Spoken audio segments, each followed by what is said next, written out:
Сегодня 25 октября 2019 года. Сегодня произведем сбор и дегустацию киви, которые выращены в условиях Республики Таджикистан. Как я ранее отметил, это киви привезено из города Ужгорода, куплено у Генриха Валентиновича Стратона. Сейчас мы несколько штук соберем и попробуем на вкус.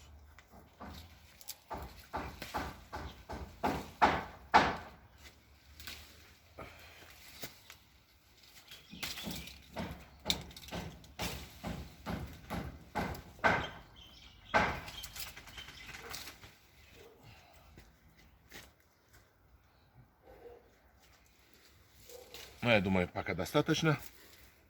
Сейчас будем пробовать их на вкус.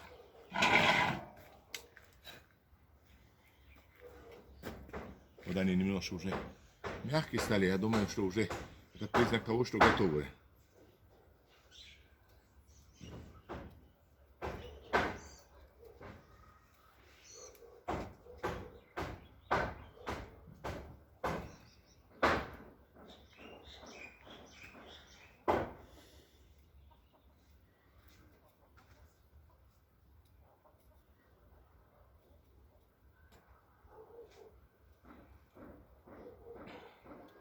Ну, как видно,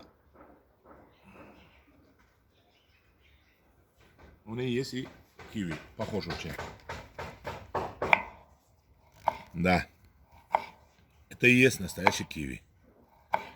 Сейчас мы попробуем на вкус. Да. Киви настоящие. Ну, немножко кисленькие. Они должны полежать, насколько я знаю, отлежаться месяца 2. И получится очень хороший киви. Не. Вот. Ну что, Генрих Валентинович, эксперимент у меня удался. Я научился их укоренить. Уже даже 2 саженца продал. По очень хорошей цене. Так что вы мне сделайте рекламу. Если будут спрашивать с Узбекистана, с Киргизии, посылайте ко мне. Я в этом году буду массово делать их. Укоренять черенки. Спасибо вам. Все.